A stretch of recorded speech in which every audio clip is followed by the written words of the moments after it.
Sagaji TV.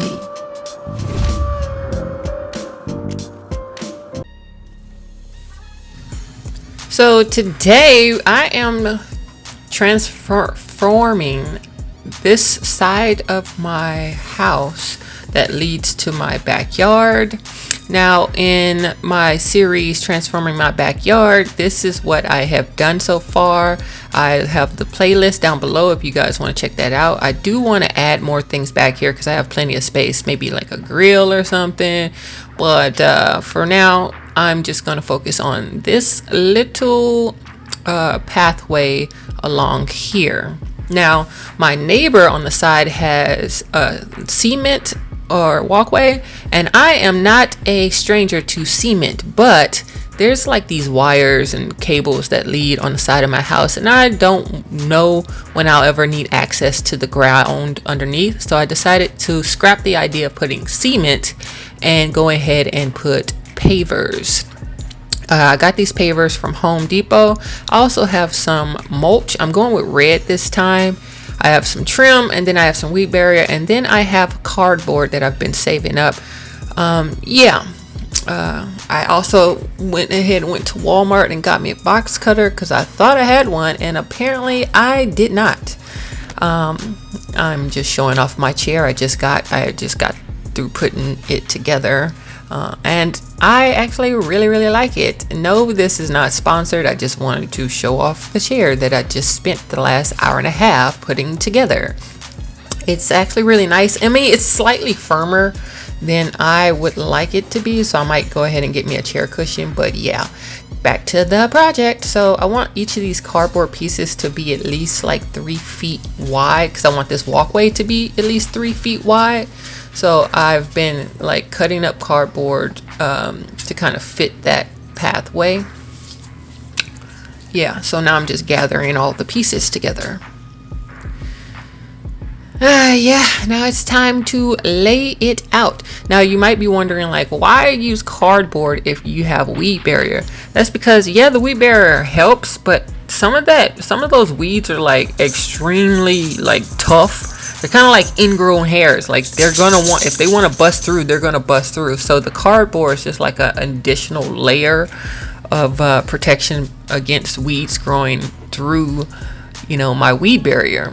I'm noticing I having that problem in the backyard. I've heard that you can take like vinegar and dishwashing soap and spray the area, and it keeps the weeds from growing. So I'm gonna try that down the line. But for now, we're using cardboard, yummy, and then yeah.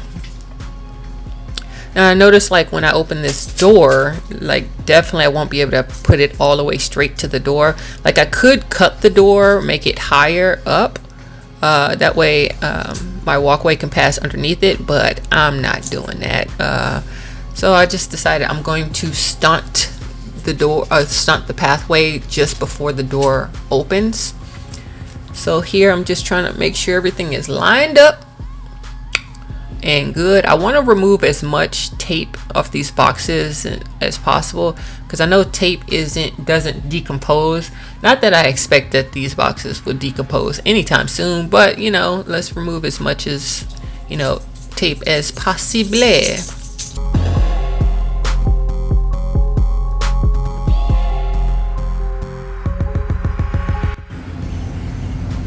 Okay, I laid it all out.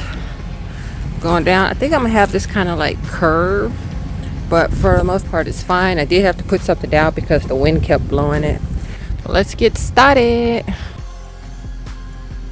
Now I'm putting down the weed barrier. Now this weed barrier, it's like I have 100 feet worth of weed barrier, but when it comes to the width, it's only 3 feet wide or 36 inches wide.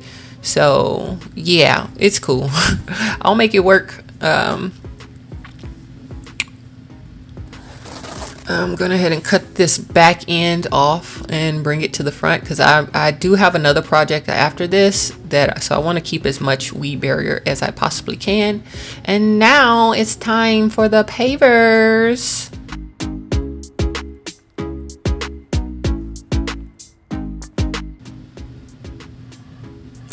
Now, I feel like I'm making these look extremely light, and they are not.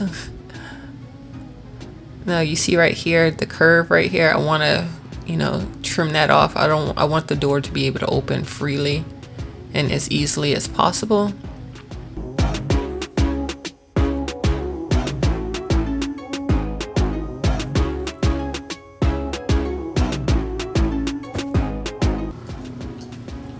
I do recommend you guys wear gloves. I end up started wearing gloves after I put the pavers down when I start handling the mulch, but really you should wear it with the pavers because these things are sharp as heck, and one of them actually like cut me and made me bleed. So I was like, and I still didn't put on gloves after that, so I don't know what my problem was. Too lazy to actually go and get them. But I knew when I was going to handle the mulch, I was like, nah, I want gloves dealing with all that mulch. So yeah, you see me laying them down one by one. I'm acting like I'm Superwoman, lifting these things up like they no problem, but really I'm like noodle arms.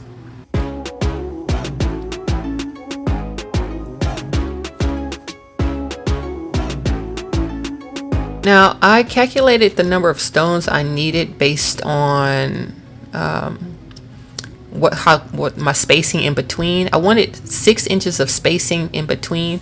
So when I first started laying them down, I was just laying them down any kind of way, and then I realized, wait, I want to make sure I have the 6 inches between them, because if I don't, if there's too much space between them, I'll end up with more bricks than I need, and if there's not enough space between them, then I'll end up needing more bricks. So let me make sure that they're at least 6 inches apart like I planned out, to stretch along this whole back area of this space, or side area should I say.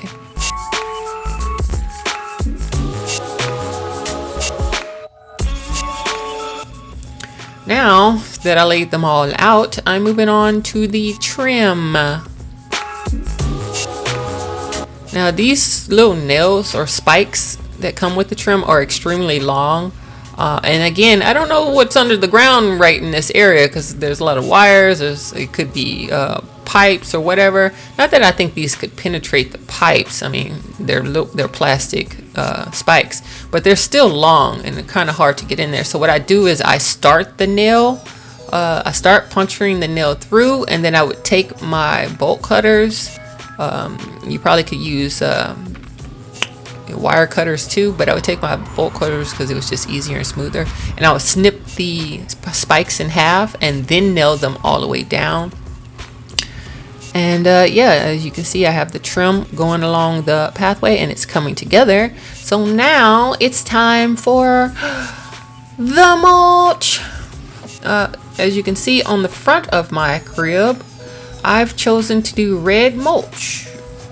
In the back, I went with black because it has a more earthy tone. I decided to go with something different, something that pops. So let's do red mulch in the front. I can always change it down the line, but yeah, let's do something fun. And I like the idea of having a dark stones in contrast to the bright red mulch. So I do have another project coming up after this. I'm dealing with like the front area of my house, the front yard of my house. So I have a tree in the front yard where I want to put mulch and stuff around, and bricks and all that stuff.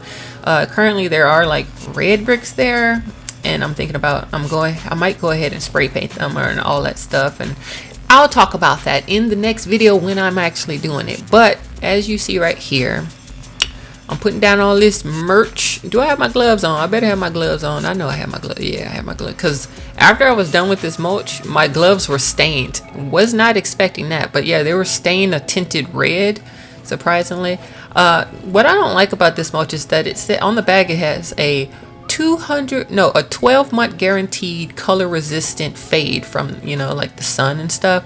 But it's only been like a week though. And I looked at my remaining bags of mulches I'm going to be using on the other side of the house, and I compared this with the mulch I have laid out on the ground. It's already started to fade. So they straight up liars. But hey, if you don't want your mulch to fade, you go ahead and get rubber mulch. It costs more, and it doesn't actually look as nice to me. It don't look as natural. It just looks like, shredded rubber tires.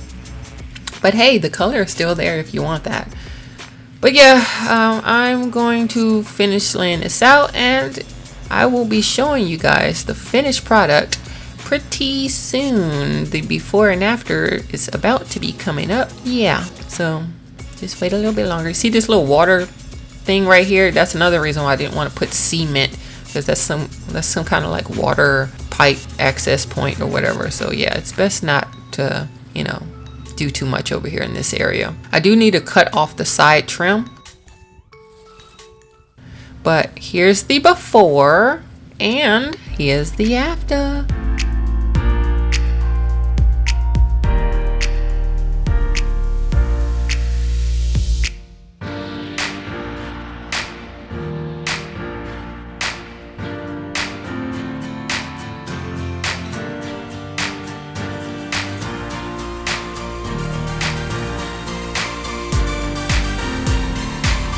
Now, as I said before, I do have another project coming up, so I expect you guys to tune in if you want to tune in to see what I do or what else I transform. But thanks for watching. Bye.